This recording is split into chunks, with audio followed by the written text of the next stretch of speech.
Hi, this is Kevin Trainer. Welcome to part one of my tutorial for the authorization and admin coding assignment. This is part of the Easy University tutorial project. And in part one, what we're going to do is we're going to add login and logout functionality to the Easy University project.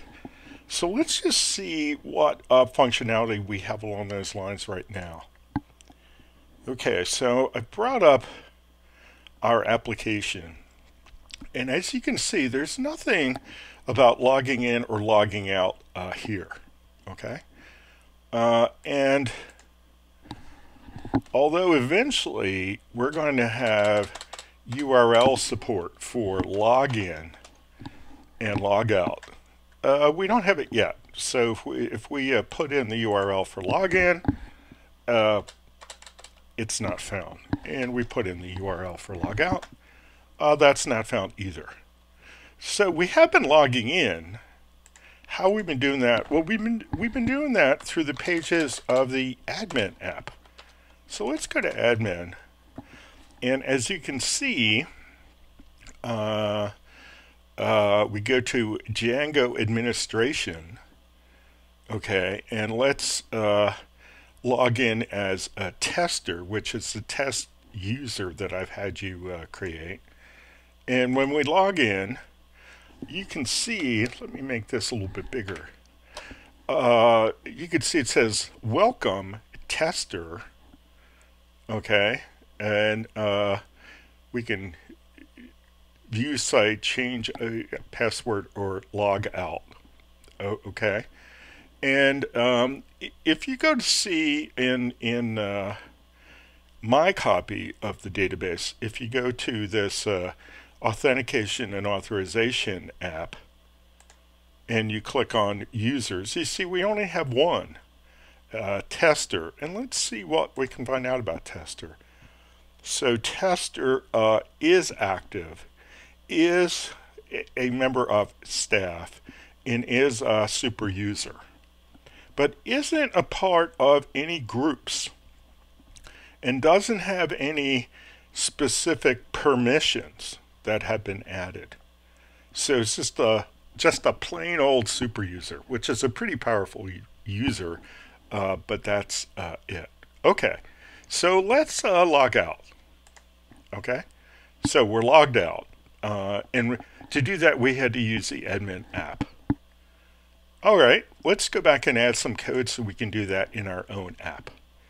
Okay, so what's the first thing we're going to do? Well, the first thing we're going to do is we're going to go to our urls.py for the project overall. That's the one under Easy University.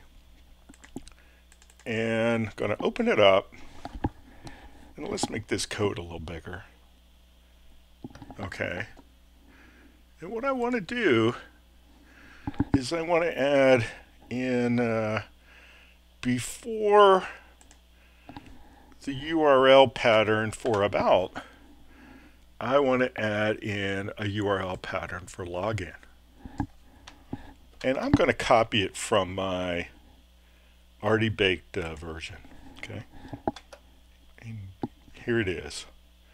And it uses a class login view that we have to do an import for. So I'm going to do Alt-Enter here to get the import. And where was that login view class? Well, it was in Django contrib auth views. So it's part of the authorization app, and it's in the views part of the project. Okay, and it's in the views part of that app. All right, so I'm going to tell you that this is a different way than the login URL pattern worked the last time I taught this course, because the last time I taught this course, we were using a very high version of Django 1, Django 1.11. And now we're using Django 2.1. And Django 2.1 there have been changes in the authorization app, and in particular, what has happened as of Django 2.1 is that the view that we were borrowing from that app has been changed.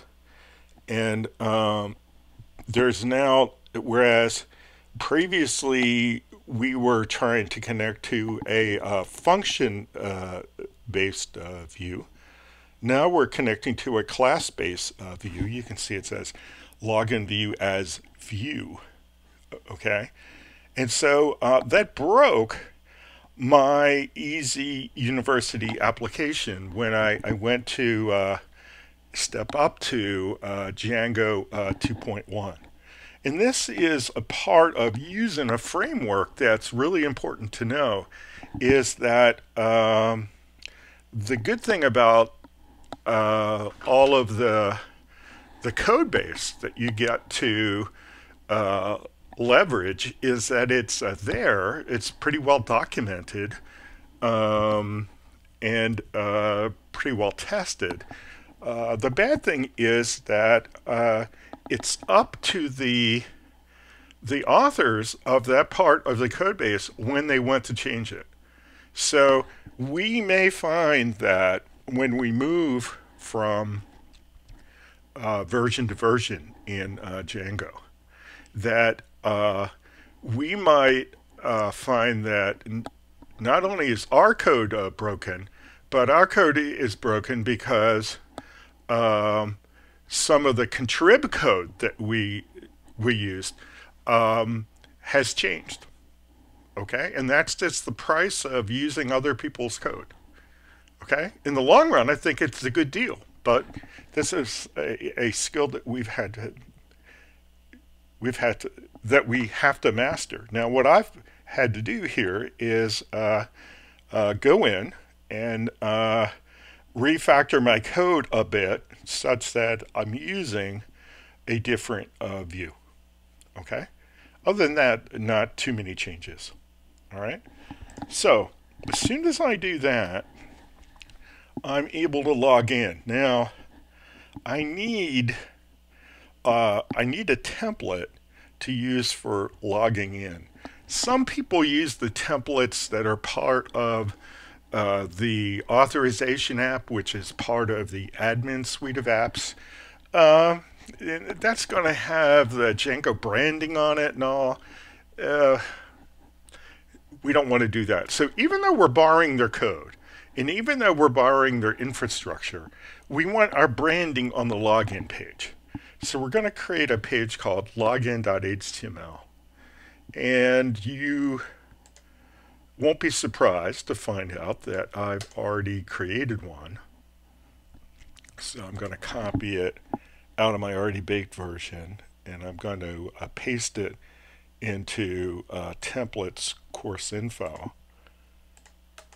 And when I paste it, you're going to see it's called login.html within course info templates. And let's just look at the code. Okay, this is one that I'm going to want you to create on your own. Okay, so it's got the standard things. It extends course info base.html. It has a title block, login. It has a content block. It has an H2 up top that says login. Okay. It has a form. Inside the form is this token that we always put into our forms to resist cross-site request forgery. Okay. And then we're just going to render the form in the standard way that we've been rendering forms, form as P, form.asp. And then we need a button that says login. And that's it. So it's pretty simple stuff. Type that in and get that going.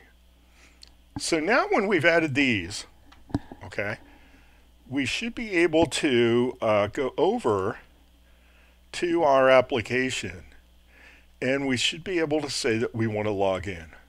Okay, so if we just go over here and say login, it's going to take us to the login page. Okay, so underneath the covers, all right, we are using the infrastructure, the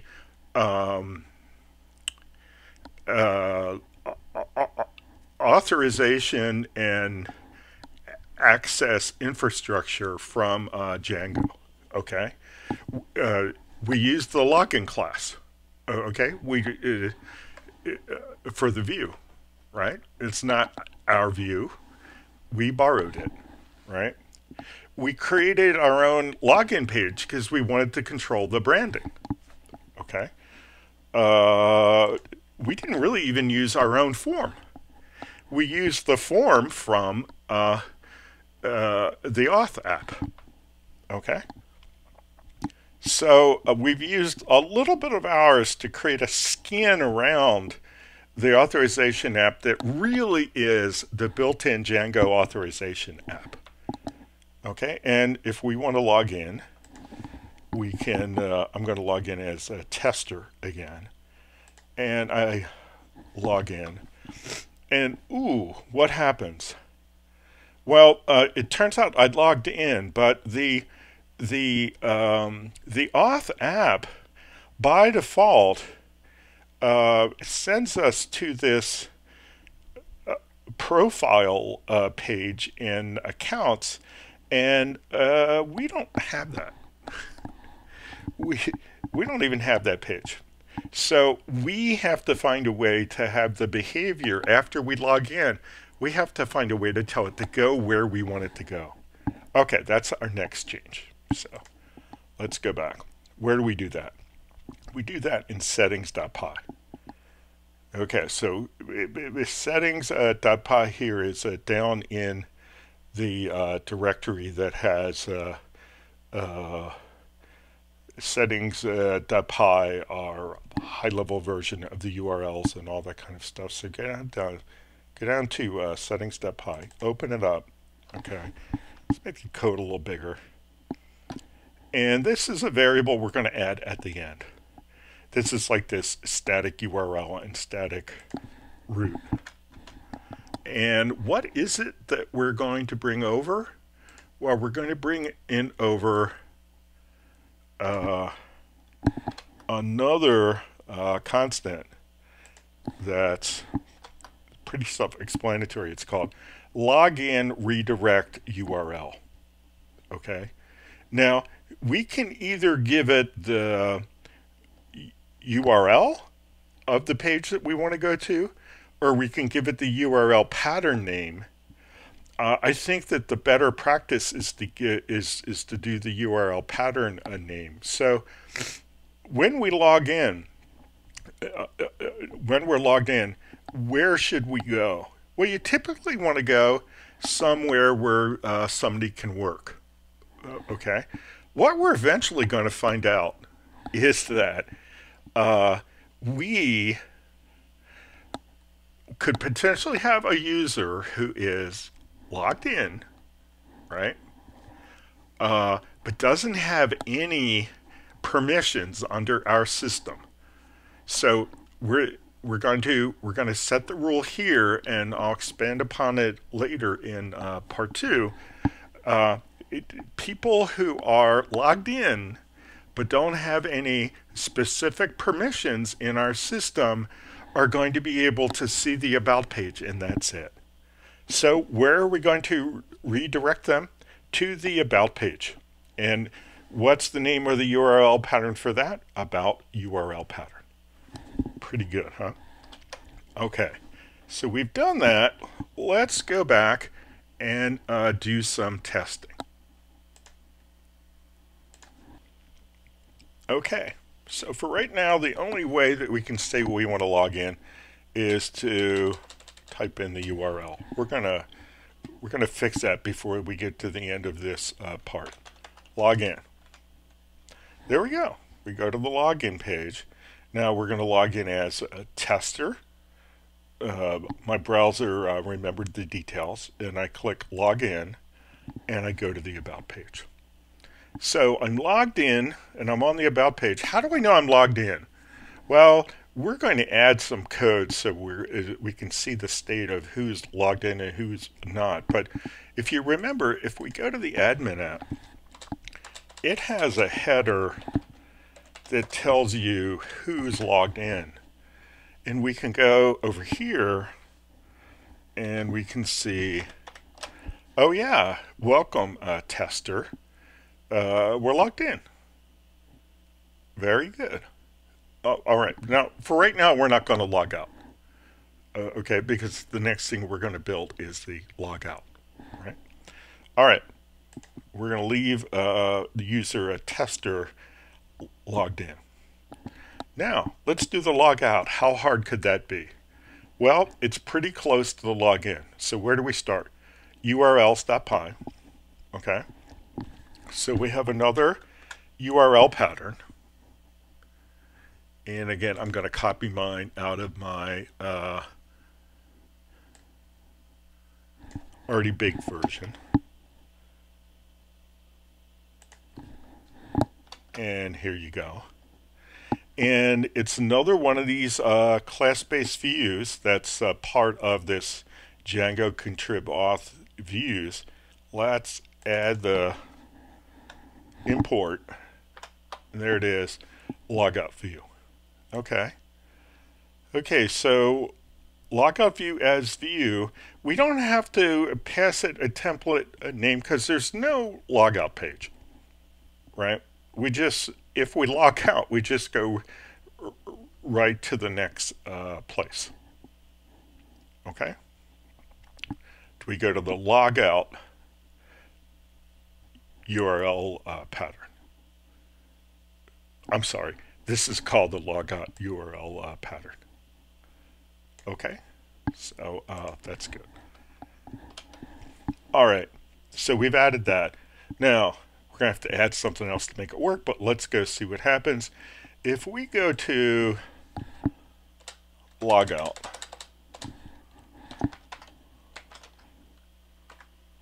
okay, where does it send us? Well, it sent us to the logout page in Django admin. Well, if in fact we wanted this to all be branded as part of Django admin, that would be fine, but we don't want that. We want it to go somewhere in our app. Okay. So there are two questions. Question one, how do we do that? And question two, where do we want to go? Well, answer to question one is we do it in settings again.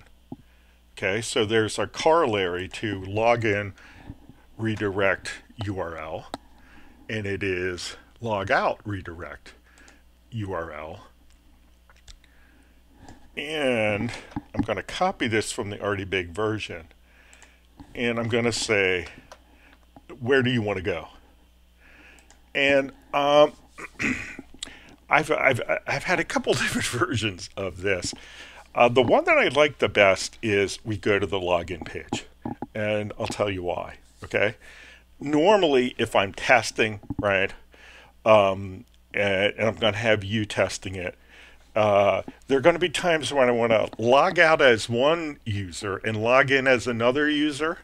Okay, so it's really convenient for me when I log out to be able to be on the login page. So you could have said, go to the About page. I mean, there's a lot of ideas. You typically want to go to a page that you don't have to be authorized to be on. You don't have to be logged in to be on. And those are going to be the About page and the login page. Okay, so we've used them both now. All right, so let's go back, fire up the application, and we're still working on the command line, on the URL line. So let's log in as a tester. Okay, that's fine. And let's come out here and we say we want to log out.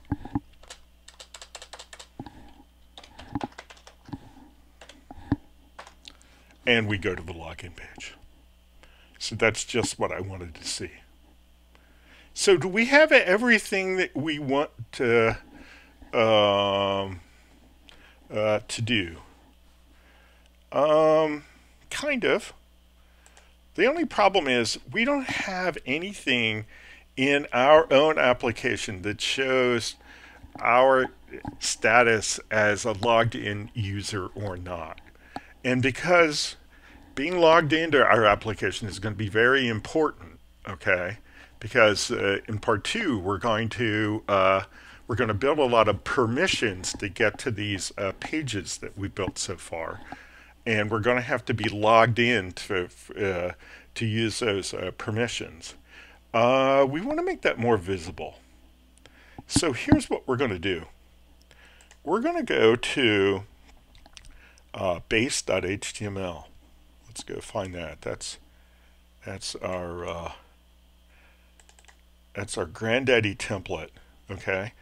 And up in the very top of the page, okay, the first content we have is the header. And what we're going to do is we're going to add some extra content on top of that.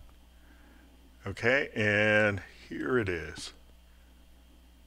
Okay, and most of this content I copied from the Pinkham book. Okay, so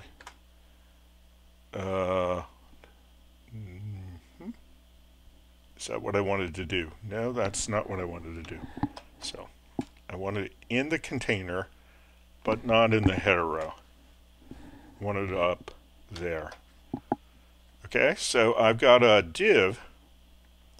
Okay, no, the indentation on these is not agreeing, so I'm going to pretty print it. So now they agree. Let's make the type a little bigger so we can see it. Okay, so here's what we're going to do. So we're going to say if the user is authenticated. Okay, this is a template code. If the user is authenticated, I want to put out a thing that says it's going to give me the opportunity to log out, and it's going to say what my username is. If the user isn't authenticated, I'm going to put out the link for logging in. And of course, I can't use the name in the login because if you're not logged in, we don't know what your name is. Okay, so this is the code for you to copy right here. All right, right in here. So the template code here is we have the if, we have the else, we have the end if, and 2 links. All right, so let's give that a try and see how that works. So I'm going to bring up this page, and we already see, oh, I'm not logged in, so I have a login link. Okay, and maybe it's not as pretty as I'd like it to be, but it's pretty enough for this project at this point in time. So if I click on this, I bring up the login page. That's nice. Now, why did that happen? Okay, well, if you looked at our link, right, if we clicked on this, we go to the login URL pattern, right? If we click on the other one, we go to the logout URL pattern. Pretty good. Huh? Okay, let's do it again. Go to tester. That's the only user that I have that I can actually log in with right now. Log in. Okay. And so now it says log out tester. So that's how I know I'm logged in. Now, is that really sophisticated in terms of user interface? No, but it was good enough for Pinkham, so it's good enough for Trainer. Okay, that's all I can say.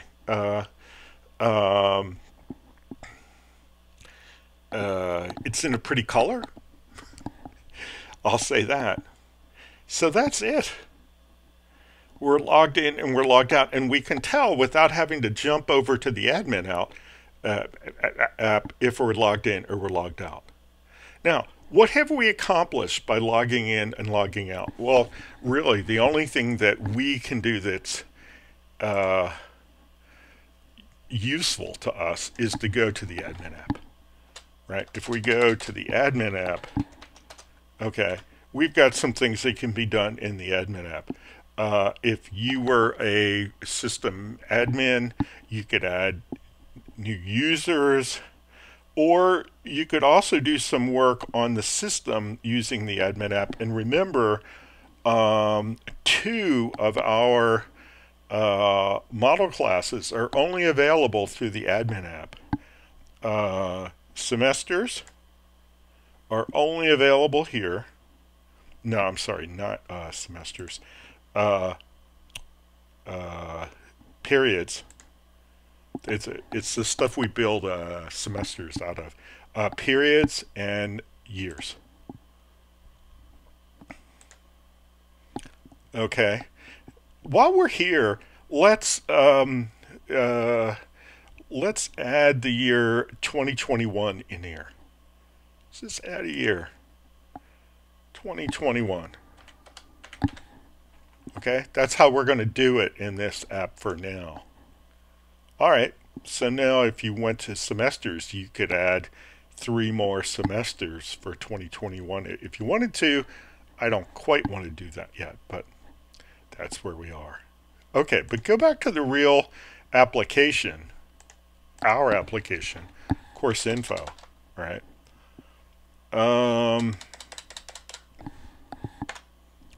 Whether we're logged in or not, we can go to the whole application. We can go to each one. Okay, so we can see all the data, and we can also do all of the actions. If we want to add a new instructor, sure, come on in, no problem. Or if we want to, if we click through on the instructor detail page, if we want to edit an instructor, sure, edit an instructor. Delete an instructor, sure, why not? Why not delete an instructor? Okay, so what we have here is we've